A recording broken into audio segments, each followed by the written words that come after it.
I've been on the road in my old E-Type now for 4 weeks, meeting our European neighbours.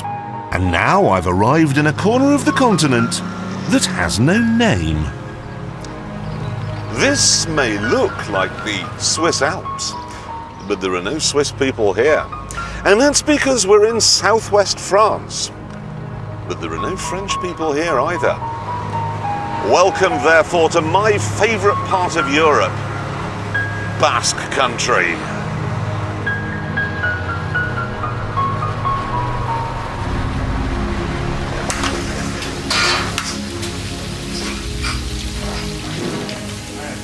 Today, the 3 million Basques are split in two. Some live in southwest France, most over the border in northern Spain.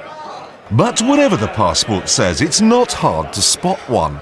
Look for a long straight nose and gigantic earlobes. So what is going on here? Well, the Basques were the first humans ever to live in Europe. Tests on bones found in these caves in the Pyrenees have shown that they didn't migrate here from somewhere else. They're actually direct descendants of Paleolithic man. That means they survived the Ice Age, and this has given them another unique characteristic. Extraordinary strength.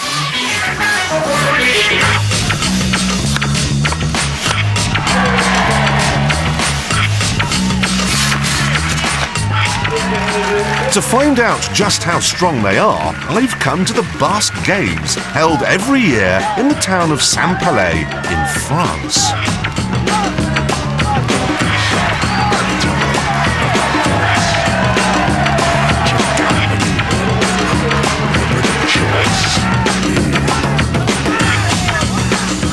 This cart weighs 1/3 of a ton, and the idea is to pick one end up and see how many times you can carry it round in a circle.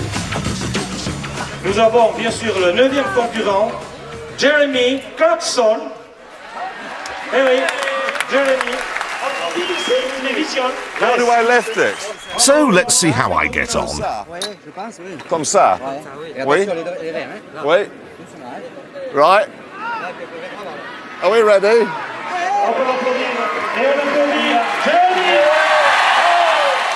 The record is 14 circuits. I managed a quarter of a circuit.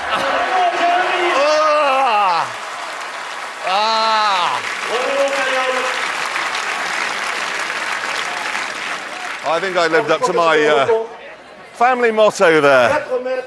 Neither strong nor determined. So you carried the chariot. You carried that. How many meters? 108. Ow! Arms! Do your arms hurt now? You see? No. Mine hurt now a lot. Why are the Basques so strong? Ça vient naturellement. C'est génétique? Voilà, génétique. I'm just in training now for the next event.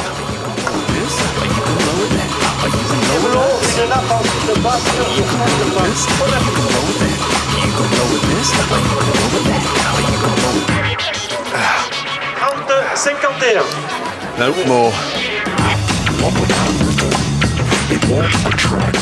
I was due to take part in the sack carrying race, but unfortunately I was a little delayed at the start.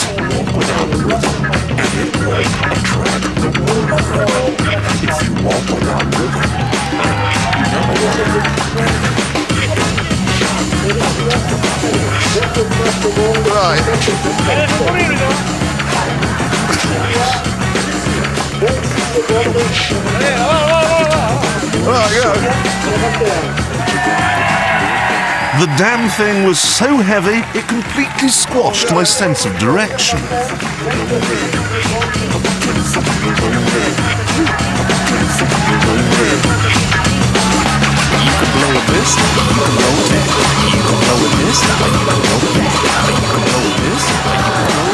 Oh!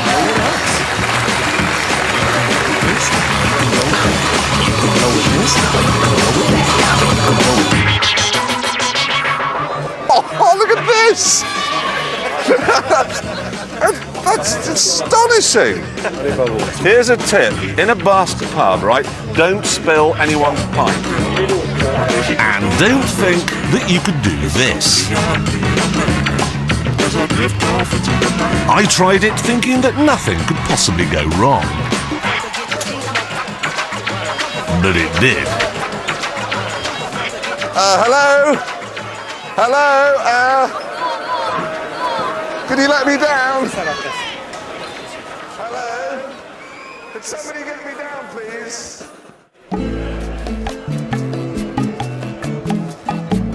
Clearly, to beat the Basques, I needed to find a game that needs brain rather than brawn. So I popped over the border into Spain for a spot of Mus, the most complicated card game in the entire world.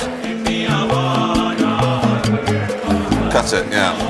The problem we have here is that we're playing this game, but there are actually 4 games going on within the one game. Grande, Chica, Pares, and Juego. And you're betting on each of them with the same hand of cards. And all the numbering is different in each one, which is spectacularly complicated. I mean, that, for instance, is a 10. That's a 10. That's right, and that's right. But if that were a 2, then that would be 1. And then we've got, and I'm now thinking, I'm playing 4 games with this one hand at the same time and betting on it in Spanish, using counters that are numbered in Basque. I may lose. I may lose badly. Right, what are we doing? Mus. 3, 7, 3, 3 kings is that. To confuse matters still further, you play in pairs.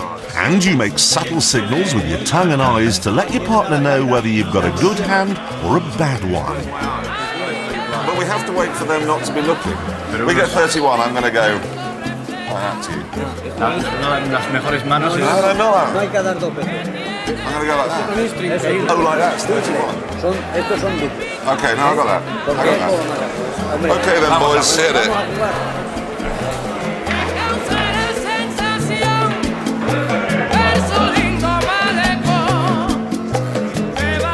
To be perfectly honest, I didn't have the first clue what I was doing.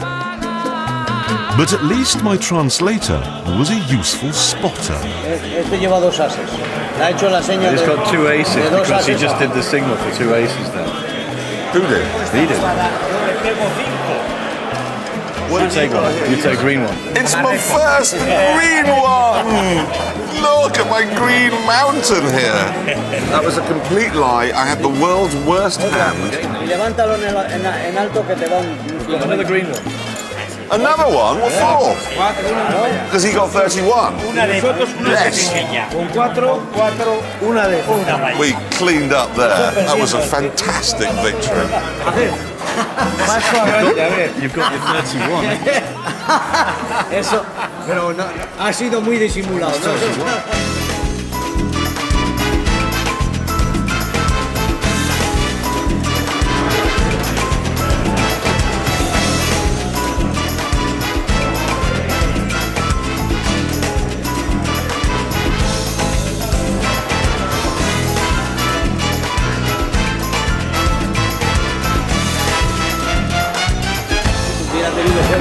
It's great. Just come here and lie and cheat and win money. And drink whiskey. Where's my cigar? The next day, I went to explore Basque Country, hugging the spectacular coastline along the Bay of Biscay, until I wound up in the most northerly Basque city, Biarritz.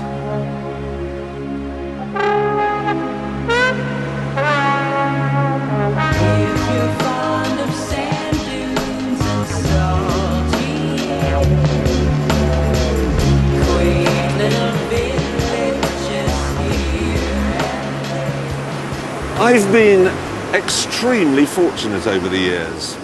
I've been all over the world. And Biarritz is the nicest place I've ever been to. It's Saint-Tropez with a bit of space. It's Havana with a bit of cooking. It's Brighton with a bit of sunshine. It was the world's first seaside resort, built by the British. It's all very traditional and Victorian. But when the sun goes down, it's just a 40-minute drive to the Spanish Basque town of San Sebastian, which has more bars per square foot than anywhere else in the world.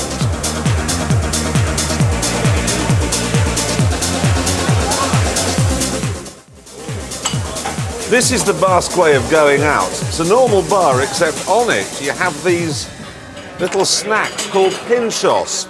And then every time you take one, you take a cocktail stick, put it in your pocket and settle up later. That's quite clever.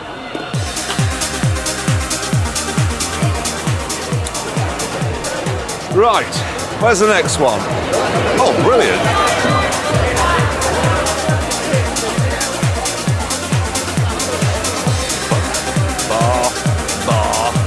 Bar. Excuse me, beardy.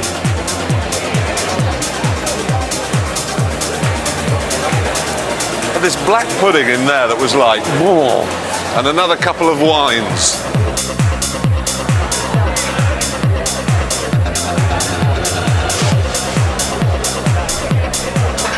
You would say San Sebastian is the best place in the world? Yes, I would. Are you from San Sebastian? Yes, I am. What time is it? Hey, I know it. 1 o'clock. 1 o'clock, you know? Come on!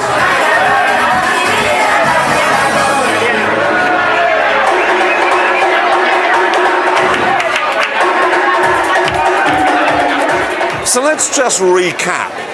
This area has got slightly iffy weather, I admit, but it's got great food, great wine, great beaches, great mountains. It's a little bit of France, it's a little bit of Spain, it's a little bit of Basque. Awesome. It's absolutely awesome.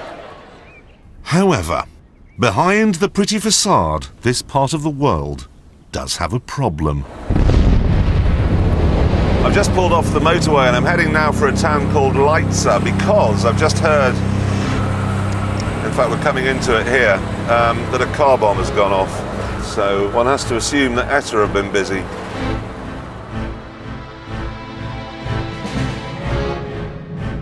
ETA is a terrorist organisation which says that because Basques have their own language, they should have their own state. And today they've killed a local councillor because he disagreed with them. So, how can a language be worth a life? Well, to find out, I went to meet ETA's version of Gerry Adams. Nosotros pensamos que las vidas son algo fundamental. Las vidas de las personas. We believe that human life is absolutely fundamental. Nos parece absolutamente. At the same time, we reject outright the idea that if we want to live in peace, we have to give up being Basque and just accept being known as Spanish or French. Renunciar a ser vascos y aceptar ser españoles o franceses.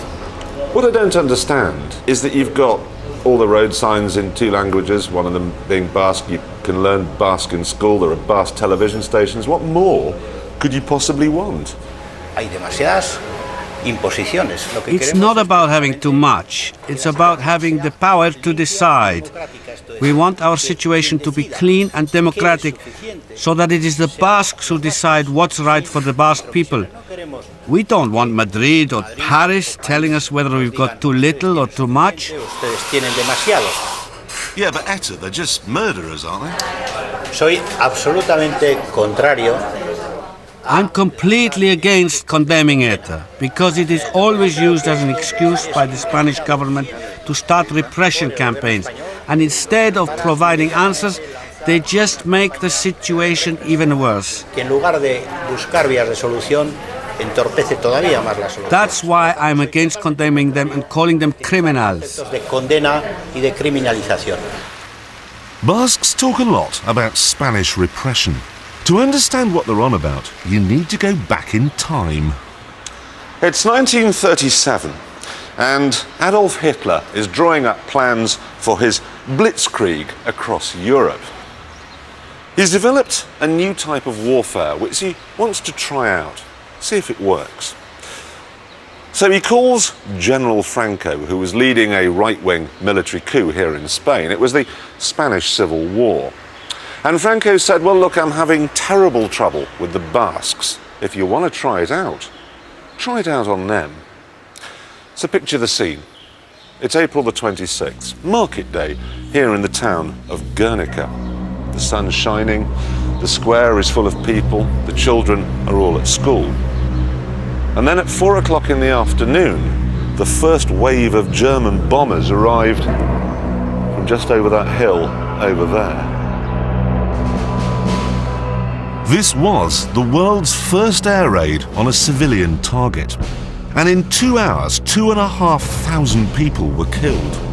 The scene was immortalized by Picasso in his masterpiece called simply Guernica.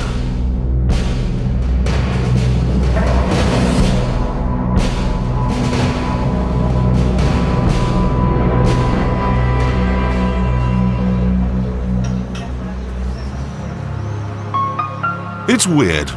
The Basques have survived the Ice Age, the Vandals, the Visigoths, the Romans, Napoleon, Wellington, Franco and Hitler. But they can't live with the Spain of today. So to find out what's wrong with it, I pointed the E-Type south and went to Madrid.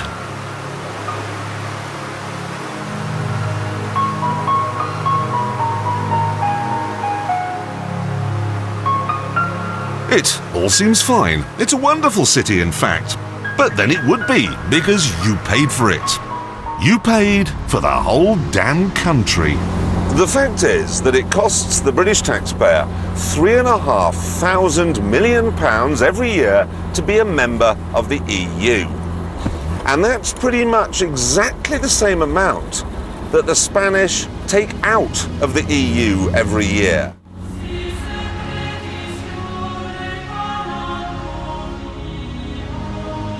Spain tells the world it's a poor country full of walnut-faced peasants on donkeys. But everywhere you go, you trip over enormous building projects and even more enormous signs saying they're all being funded by the EU. Ever wondered why we can't afford new roads? Well, it's because all our money is being spent on their new roads. All of your demons will wither away. Ecstasy. And then they have the barefaced cheek to charge us for going on them. Hi. Yeah, it's a lovely car, yeah. Can I go? No, I'm British. I paid already. Yeah. No, I paid already. I built the road. It's silly to pay to go on it after I've built it. I can go? Ya he pagado. ¿Con qué? ¿Cuándo? When? Well, I mean, I worked all last year. You took 40% of everything I earned and spent it on this road. 1,600. Well, that doesn't seem very fair at all. Eventually, I realised the barrier would stay down until I coughed up. And to think the Basques have a beef with this lot. It's nothing like as big as mine. This is daylight robbery. Of course, this policy of using our money to build things does mean the Spanish have more time to indulge in their national sport. Resting.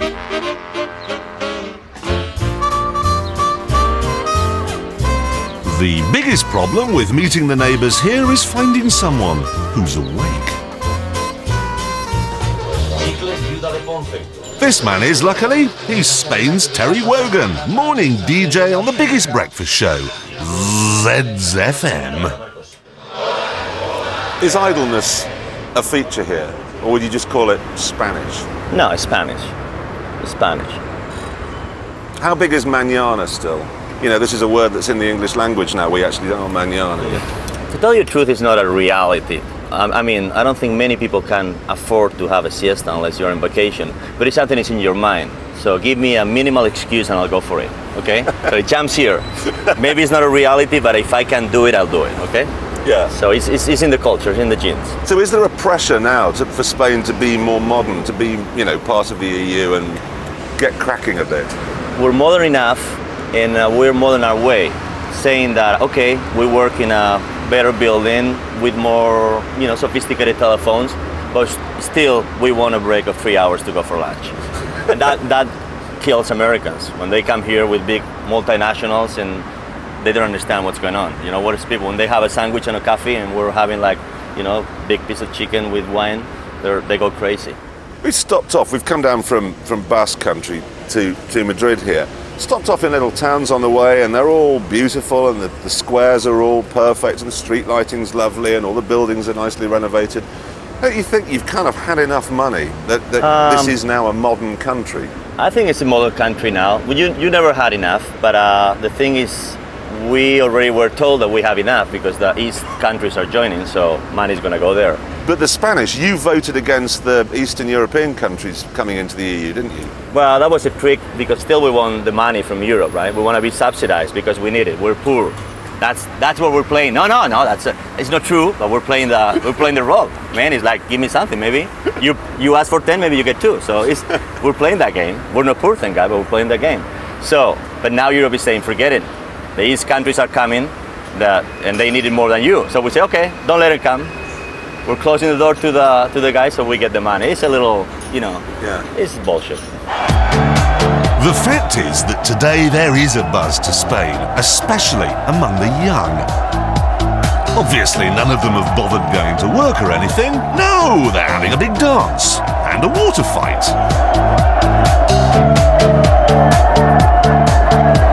Ooh, what's this? The EU cash lorry? No, it's full of subsidised tomatoes, which they're throwing at one another.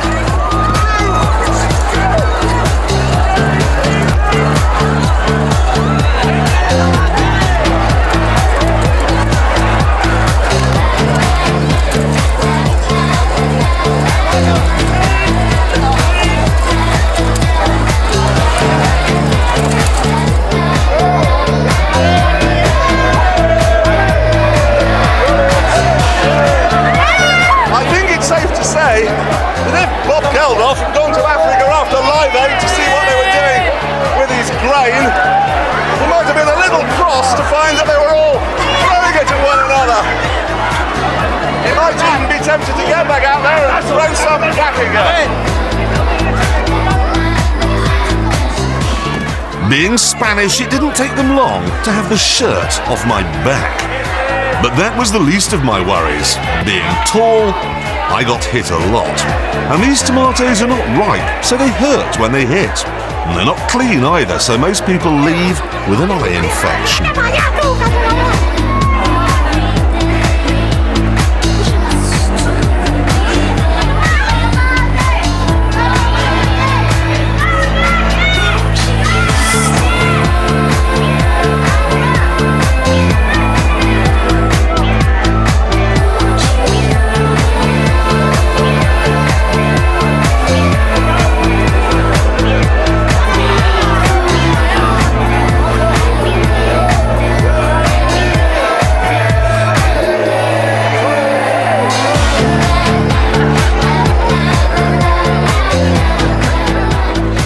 Thinking with this guy is we get some thyme, some basil, chuck him in a frying pan, he'd make a delicious supper. They have this tomato festival every year, and I suppose it's not the end of the world. At least they're not throwing subsidised wine. Oh, wait a minute. Yes, they are throwing subsidised wine. This is the annual Rioja festival, where they pour the wine that we paid for over each other's heads.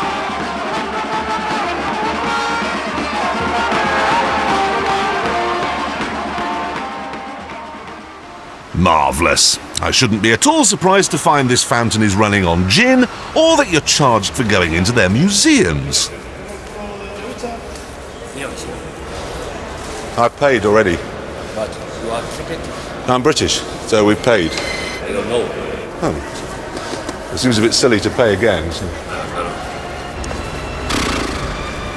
It's unbelievable. Ah, here's a bull. So what do they do with that? Throw tomatoes at it?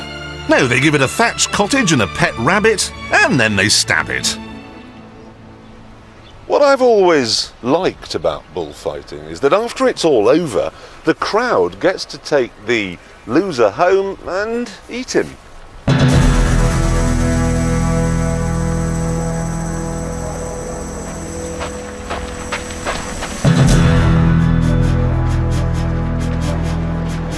But with the vegetarian plague that's sweeping across Europe, it is a surprise to find that young inner-city kids in Madrid are still being taught how to stick a sword deep into a passing wheelbarrow.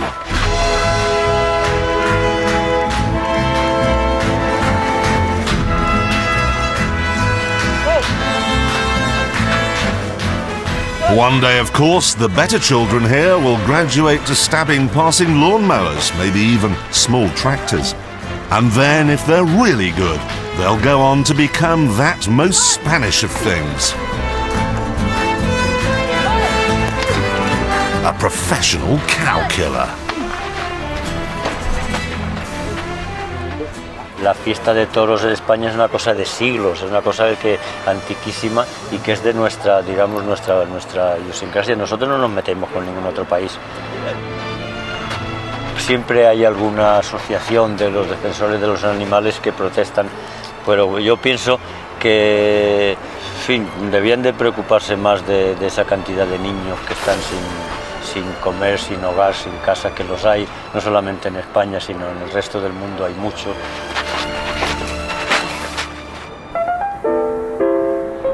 To try and understand the Spanish attitude toward animals, I brought along this story about Phoenix the calf. Remember the little cow that didn't die in the foot and mouth crisis? Massive coverage in Britain. And what I want to know is, how much of a story would this have made in Spain? So I've come to Madrid's business district to ask passers-by. You probably think we're cheating this, filming on a Sunday. I promise faithfully, it's a Wednesday at 1:45. So someone will come by in a minute, that's for sure. And when they do, I'm going to say, what do you think of this?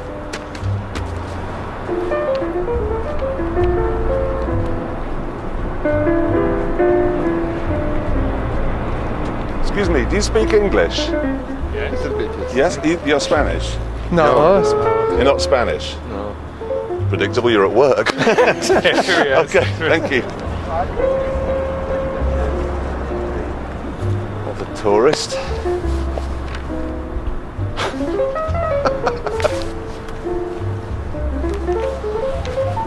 Centro Comercial. Centro Comercial.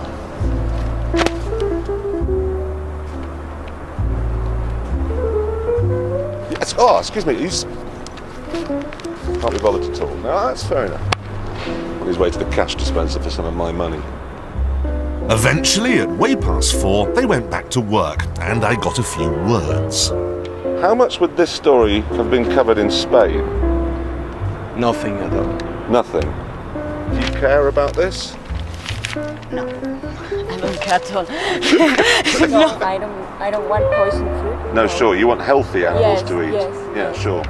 No, I think in Spain we can't do this. You wouldn't do no. No.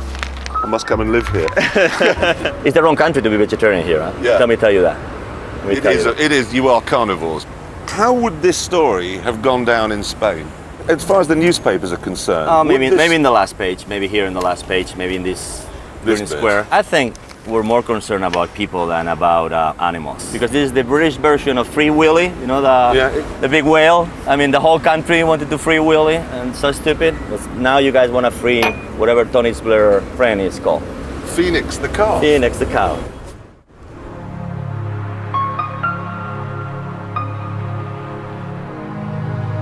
The Spanish have even worked out how they can be cruel to barnacles. And I'm on my way now across the vast dust bowl that is the centre of Spain to the Atlantic coast to find out what it is.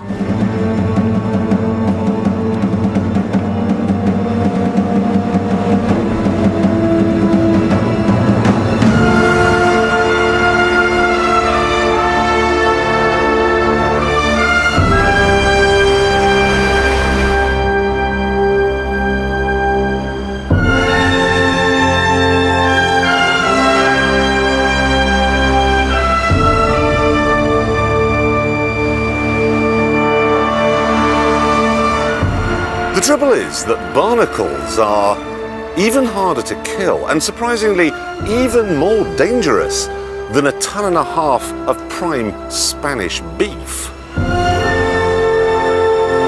You see, this is where Mr. Barnacle lives, in this wild place. And you've got to chisel him off the rocks while you're being pounded by the sort of waves that can smash cliffs. Fall off, and you're in real trouble.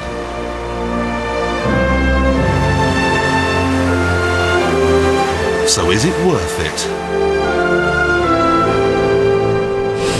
El restaurante depende del precebe y de la ración. El bueno pues te puede valer entre unas 10-15.000 pesetas en un restaurante, el mediano que le llaman al tamaño del medio y el pequeño sobre 3.000. That's more than £1 apiece for a barnacle. And they're getting 500,000 barnacles a year off these rocks. Small wonder their little village now seems to have its own wind farm. No, no es cómodo, no vale para trabajar. El sonido, cuando te gritan los compañeros, cuando viene la mala te gritan los compañeros. Y si con casco y no oyes bien para escapar del mar. El mar se escucha, pero hay que estar muy atento porque mejor estar siempre mirando hacia el mar. Have you ever been washed off a rock? Me ha tirado al mar alguna vez. Es que un día como hoy es muy peligroso si caes a la mar porque hoy en realidad se llama ver baja de mar, mucho mar, pero no es siempre así, hay días mejores. Do you enjoy it? Me gusta este oficio, pero es muy peligroso.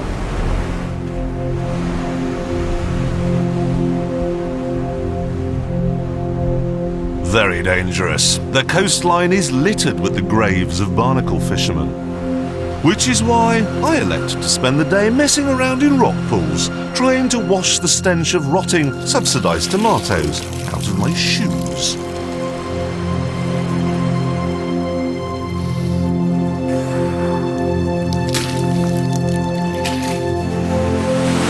The barnacle boys, meanwhile, were still hard at it, risking it all for the ultimate shellfish.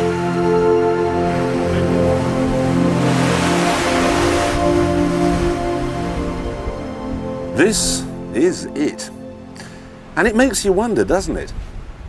Who walked 900 feet down a cliff, through gloss bushes, and then risked his life in the huge Atlantic rollers, chiselling this off a rock, and then thought, I know what I'll do.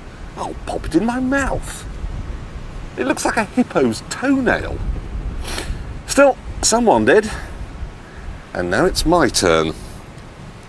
The recipe is very simple. You put a pan of boiling water, pop your barnacles in, and then when the water comes back to the boil again, they're ready. So while we're waiting for that to happen, I'll have some beer and enjoy the view.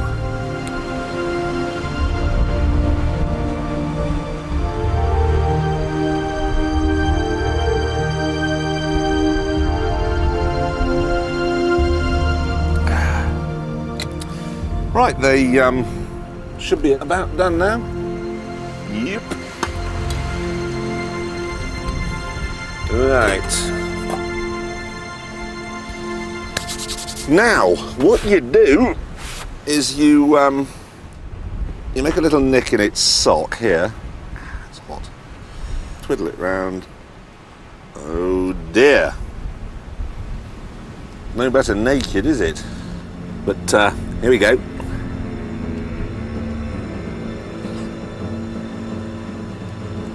Oh. In at number 5 there. Just behind the fat sparrow in France. Oh.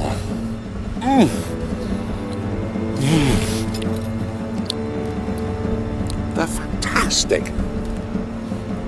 Eat barnacles, everybody. Whatever you've got planned for supper tomorrow night, cancel it. Put it in the bin, get a barnacle. Right, everybody, I need more. I need a lot more. Can't get chiseling.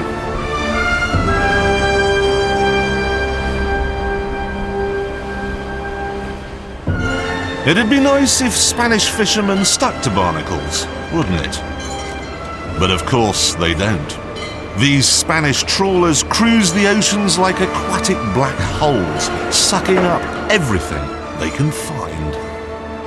And guess what fuels them? What they've got here is a list of fishing subsidies that were paid to various EU member states over the last 5 years.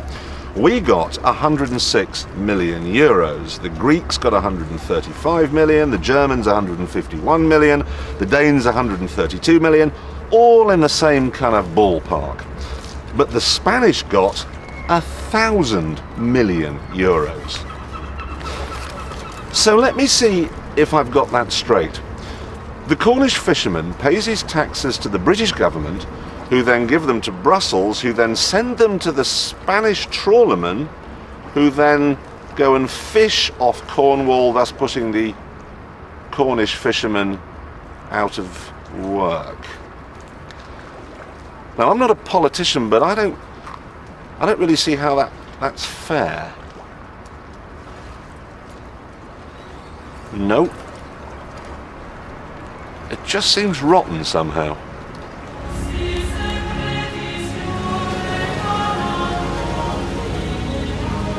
Plainly, since I was here, I needed to do something.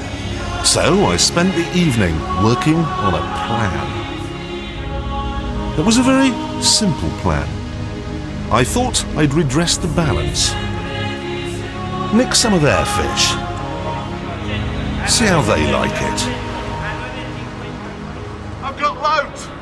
I've got loads! Hey! Start the car! Hey! Start the E-Type! Hey! Hey! Hey!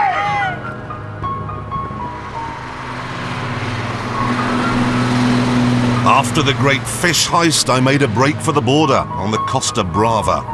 I was expecting trouble at the customs post, but predictably, they couldn't be bothered to man it.